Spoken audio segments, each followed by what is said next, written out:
வணக்கம் நேர்களே, நான் உங்கள் அன்பான சயின்டிபிக் வேதிக் அஸ்ட்ராலஜர் அஸ்ட்ரோலஜி பேசுகிறேன். நல்லது நினைப்போம், நல்லதே நடக்கும். இப்ப பாத்தீங்கன்னா விருச்சிக ராசிக்கு 2025 செப்டம்பர் மாதம் எப்படி இருக்க போகுதுன்னு பார்க்கும் பொழுது, ஆண்டு கிரகமாகிய குரு அஷ்டமத்துல 8ல மறைஞ்சிட்டார்.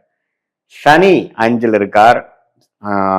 ராகு பாத்தீங்கன்னா 4ஆம் இடத்திலும், கேது 10ஆம் இடத்திலும் இருக்கிறார். ஸோ ராகு கேதுகள் 4-10ல, சனி 5ல, குரு 8லிங்கிறப்போ கொஞ்சம் ஆண்டு கிரகத்தின் சஞ்சாரங்கள் அவ்வளோ நல்ல ஒரு அமைப்பு இல்லை. ஒரு 50-50 தான் விருச்சிக ராசி கொடுக்குது. ஆனால் அஷ்டமத்தில் போன குரு 5ஆம் இடம்ங்கிற குழந்தை பாவம், பூர்வ புண்ணிய ஸ்தானத்தில் சனிங்கிறப்போ சில உபாதைகள், சில அந்த குழந்தைகள் விஷயத்தில் பூர்ண அந்த உங்களுடைய நேட்டிவிட்டியில் இருக்கக்கூடிய அமைப்புகள். அப்புறம் பார்த்தீங்கன்னா இந்த சனியே பார்த்தீங்கன்னா செவ்வாயோட பார்வையில் இருக்கும் பொழுது உறவுகள், காதல், பூர்வ புண்ணியம் இது எல்லாமே கொஞ்சம் பாதிக்கப்படும். ஸோ அப்படி இருக்கும் பொழுது விருச்சிக ராசிக்கு செப்டம்பர் மாதம் எப்படி இருக்க போகுதுன்னு பார்த்தீங்கன்னா, முதல் 2 வாரம் கொஞ்சம் பார்த்து தான் இருக்கணும். உறவுகளில் சில பிரச்சனைகள், குழந்தை நிமித்தங்களாக, காதல் விஷயத்துல நீங்க என்ன செயல்பட நினைக்கிறீங்களோ அதுல எல்லாம் கொஞ்சம் கேர்ஃபுல்லா இருக்கணும். ஏன்னா ராசி அதிபதியே பார்த்தீங்கன்னா சனியின் பார்வை பெற்று விட்டார். ஆனா இதுல ஒரு நல்ல விஷயம் என்னன்னா, செப்டம்பர் 3வது வாரம் 4வது வாரம் செகண்ட் ஹாஃப்ல இருந்து பாத்தீங்கன்னா அந்த சனியின் பார்வையிலிருந்து செவ்வாய் விலகிறார், குரு பார்வை பெறுகிறார். அது அருமையான ஒரு விஷயம். ஸோ முதல் 2 வாரம் பொறுமையாக இருக்க வேண்டிய அவசியம் விருச்சிக ராசிக்கு இருக்கு. மாணவர்கள் பார்த்தீங்கன்னா கொஞ்சம் கான்சென்ட்ரேஷன் பண்ணக்கூடிய விஷயத்துல கொஞ்சம் சிரமப்படுவாங்க. கொஞ்சம் கோபதாபங்கள் இருக்கும், அடமன்சி இருக்கும், புடிவாதங்கள் இருக்கும். ஸோ அது மாதிரி விஷயங்கள்லாம் கொஞ்சம் இருக்கும். ஸோ அந்த பேரண்ட்ஸ் பார்த்தீங்கன்னா நம்ம புஷ் பண்ணும் பொழுது விருச்சிக ராசி குழந்தைங்க அவ்வளோ கோஆப்ரேட் பண்ண மாட்டாங்க. ஏன்னா அவங்களுடைய ராசி அதிபதியே சனியின் இருக்கிறதுனால கொஞ்சம் லேசினஸ்ஸு, நேரமாக எந்திரிச்சு படிக்கிறது, சிரத்தையாக அவங்க விஷயத்தை பார்த்துக்கிறது, நல்ல ஹேபிட்ஸ் கல்டிவேட் பண்ணுறது, அது மாதிரி விஷயத்துலாம் கொஞ்சம் சுணக்கங்கள் வரும். யாருக்கு? விருச்சிக ராசிக்காரர்களுக்கு. ஸோ அப்படிங்கிறப்போ கொஞ்சம் பேரண்ட்ஸ் கொஞ்சம் முதல் 2 வாரம் கொஞ்சம் சாஃப்டாக பொறுமையாக தான் இருக்கணும். 3rd and 4th வீக்ல பார்த்தீங்கன்னா அந்த ராசி அதிபதியோட மாற்றம் கொஞ்சம் நல்ல புத்தியும் நல்ல ஒழுக்கமும் நம்ம சொன்னால் அதை புரிஞ்சிக்கக்கூடிய அமைப்புகளும் அவங்களுக்கு கொடுப்பாங்க. ஸோ அது செவ்வாயின் சஞ்சாரம் நல்லா இருக்கு. அதே சமயத்தில் சூரிய புதன் பார்த்தீங்கன்னா 11ஆம் இடத்துக்கே வருவது செகண்ட் ஹாஃப்ல இருந்து அற்புதம். ஸோ வியாபாரத்தில் இருக்கிறவங்க, வேலையில் இருக்கிறவங்க, தொழில் பண்றவங்களாம் பார்த்தீங்கன்னா செப்டம்பர் 15th இருந்து செப்டம்பர் 30க்குள்ள இந்த செகண்ட் ஹாஃப் ஆஃப் செப்டம்பர் விருச்சிக ராசிக்காரர்களுக்கு ஒரு நல்ல லாபம் பெறக்கூடிய அமைப்பு. இதுவரை நம்ம தொழில் வேலையில செய்யக்கூடிய முயற்சிக்கு கொஞ்சம் பெனிஃபிட் கிடைக்கக்கூடிய அமைப்புகள் எல்லாமே கிடைக்குதுங்க. ஸோ விருச்சிக ராசிக்காரர்களுக்கு பார்த்தீங்கன்னா முதல் 2 வாரங்கள் சுமாரான பலன்களும் 3rd and 4th வீக் அருமையான பலன்கள். அதே மாதிரி சீனியர் சிட்டிசன்ஸ்க்கும் பாருங்க கொஞ்சம் உடல் உபாதைகள், மன சோர்வுகள், திடீர்னு சில ஏதோ நம்ம விழுந்துடுறது, அடிபடுறது, அது மாதிரி சில விஷயங்கள்லாம் கொடுக்கக்கூடிய அமைப்புகள், வம்பு வழக்குகள் முடிவில்லாமல் இருக்கிறது, பங்காளிகள் சண்டை, இது எல்லாமே கொஞ்சம் இருக்கக்கூடிய அமைப்புகள். கொஞ்சம் 3rd and 4th வீக் சில விஷயங்கள் பெட்டராக வரக்கூடிய அமைப்புகள், கொஞ்சம் பெரிய லெவலில் போய் பிரச்சனை முடியும் அப்படின்னு நினைக்கக்கூடிய விஷயங்கள் கொஞ்சம் சாதாரணமாக முடியக்கூடிய அமைப்புகளாக முடியுது. ஸோ அதே மாதிரி 9ஆம் இடத்தில் இருக்கக்கூடிய சுக்கிரன் 10ஆம் இடத்துக்கு வரும்பொழுது தொழில் மேன்மை, தொழிலில் கொஞ்சம் சில டெவலப்மெண்ட்ஸ் வர்றது, கலைத்துறையில் இருக்கிறவங்க,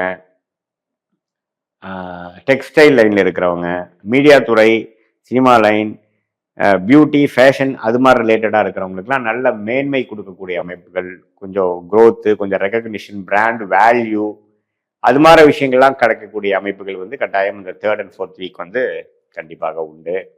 அதே சமயத்தில் இப்போ இதுவரை மே மாதம், ஜூன், ஜூலை, ஆகஸ்ட்ல பார்த்தீங்கன்னா சில விஷயங்கள் கிடப்புல போட்ட மாதிரி எதையுமே நம்மளால செய்ய முடியல, கொஞ்சம் பிரச்சனைகளாக இருக்கிறது, வர வேண்டிய பணம் வரல, ஒரு இடம் விற்கலான்னு பார்க்குறோம், விற்க முடியல. அதே சமயத்தில் கொஞ்சம் ஒரு கான்ட்ராக்ட் நம்ம எதிர்பார்த்துட்டு இருக்கோம், அந்த கான்ட்ராக்ட் நடக்க மாட்டேங்குது, நம்ம படிக்கக்கூடிய விஷயத்துல அடுத்த லெவல் ஆஃப் நம்ம படிக்கலான்னு பார்க்குறோம், அந்த கோர்ஸ் கிடைக்க மாட்டேங்குதுங்கிற மாதிரி சில அதிருப்திகள் போய்கொண்டிருந்த விருச்சிக ராசிக்காரர்களுக்கு கொஞ்சம் மாதத்தின் இறுதி பகுதியில் கொஞ்சம் சில ஹோப் கொடுக்கக்கூடிய ஒரு அமைப்புகள் கண்டிப்பாக இருக்கிறது. இது எப்படி இருக்கும்னா, கொஞ்சம் நம்ம வந்து என்னென்ன நினைச்சோமோ அது இல்லாமல் வேற விதமான அமைப்புகள், நீங்க ஃபார் எக்ஸாம்பிள் ஒரு விஷயம் நீங்க நினைச்சு அப்படிதான் வரணும்னு நினைப்பீங்க, ஆனா அது நடக்காமல் வேற விதமான அமைப்புல வேற ஒருத்தர் மூலமா நடந்து அதை ஃபுல்ஃபில் ஆகிற மாதிரி ஒரு அமைப்பு இருக்கும். அதனால கொஞ்சம் மைண்ட் ஓப்பனா வச்சுக்கோங்க. நம்ம பார்த்தீங்கன்னா இப்படிதான் படம், இது இருந்தாதான் நான் வந்து இது முடிப்பேன் அப்படின்னு நினைச்சுக்காம கொஞ்சம் ஓப்பன் மைண்டடா எப்படியோ விஷயங்கள் கொஞ்சம் ஃபிளெக்சிபிளா மைண்டை வைக்கும் பொழுது பல ஆப்ஷன்ஸ் நீங்க பார்க்கலாம். ஒரு வழி, ஒரு விஷயம் முடிக்கிறதுக்கு ஒரு வழி இல்லை பல வழி இருக்குதுங்கிறத நம்பணும். நீங்க அந்த பல வழியில நீங்க யோசிக்கும் பொழுதுதான் அந்த காரியத்தை எளிதில் முடிக்க முடியும். இல்லைன்னா ஒரே வழியில போய் முடிக்கணும்னு நினைச்சா முடிகிற அளவுக்கு சந்தர்ப்ப சூழ்நிலைகள் இப்ப விருச்சிக ராசிக்காரர்களுக்கு கிடையாது.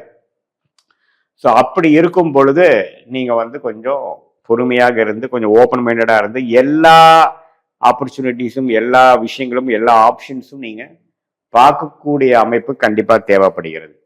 ஸோ அது மாதிரி நீங்க பண்ணும் பொழுது கண்டிப்பா வந்து விருச்சிக ராசிக்காரர்களுக்கு கொஞ்சம் இருக்கக்கூடிய சுணக்கமான ஒரு சூழ்நிலையிலிருந்து விடுபட்டு ஈஸியா நம்ம கொஞ்சம் எல்லா விஷயங்களும் கொஞ்சம் சால்வ் பண்ணிட்டு கொஞ்சம் அடுத்த லெவல் ஆஃப் ஃபினான்ஷியல் பெட்டர்மெண்ட், கைக்கு வந்தது வாய்க்கு வரவில்லைங்கிறது வந்து கொஞ்சம் பெற்று விட்டோம். ஓரளவுக்கு நம்ம வந்து நம்ம நினைச்சதை பிளான் பண்ணதை வேற வழியில வேற மாதிரி நம்ம ஓரளவுக்கு அடைஞ்சிட்டோம் அப்படிங்கிற மாதிரி அமைப்புகள் இருக்கு. அதே சமயத்துல திருமணஸ்தானம், அதாவது உங்களுடைய நீங்க யாரை வந்து காதல் விஷயம் பண்றவங்க பார்த்தீங்கன்னா பண்றவங்க காதல் பண்றவங்களுக்கெல்லாம் ஓரளவுக்கு சுமூகமா நடக்கக்கூடிய அமைப்புகளும் மாதத்தின் இறுதி பகுதியில் உண்டு. திருமணமா முடியக்கூடிய வாய்ப்புகள் உண்டு.